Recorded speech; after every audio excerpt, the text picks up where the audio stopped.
বলেন জন্মেঞ্জয় শুনো মুনিবর, গান্ধারী শোকের কথা শুনিনু বিস্তর। পতিহীনা নারী যত পাইল যাতনা, কৃষ্ণ তাতে করিলেন কিরূপে সান্ত্বনা। সেসব বৃত্তান্ত মুনি বলহ আমারে, যুধিষ্ঠির কিরূপেতে আসে হস্তিনাতে। বলেন বৈশম্পায়ন শুনো নরপতি, সংক্ষেপে কহিব তোমা সেসব ভারতী। পুনঃ পুনঃ বারে শোক নহে নিবারণ, তাহা দেখি মৃদু হাসি দেবনারায়ণ। বিচারিয়া কহিলেন যুধিষ্ঠির স্থানে, হস্তিনা নগরে তুমি চলো এইক্ষণে। শূন্য আছে রাজপাট যাইতে উচিত, শোকে সংবরণ করি চলহ তরিত।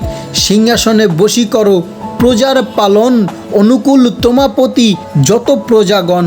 হস্তিনার লোক দুঃখী তোমাও দর্শনে, অযোধ্যার লোক যেন রাম গেলে বনে। রাবণ মারিয়া রাম আসিলেন দেশে, প্রজার পালন করিলেন যে বিশেষে। যেই মত করো তুমি হস্তিনা নগরে, পালহ সকল প্রজা প্রসন্ন অন্তরে। উদ্বেগ কলহ কণ্ডু সেবনেতে বারে, শোকে মন দিলে রাজা লক্ষ্মী তারে ছাড়ে। রামায়ণ শুনিয়াছ শুনিতে কৌতুক, সুগ্রীব বালিকি মারি পাইলেক সুখ। রাবণ মারিয়া রাজ্য নীল বিভীষণ, পূর্বপার নীতি এই শুনো বিচক্ষণ। দেবাসুর শুদ্ধ কথা শুনিয়াছ তুমি, পুনঃ পুনঃ সেই কথা কত কব আমি। বিলম্ব না করো আর শত্রু হইল ক্ষয়, সুখে রাজ্য করো গিয়া পাণ্ডুর তনয়। পূর্বে কহিলাম যত পাইলে প্রমাণ, এমন করহ শোক নহে তো বিধান।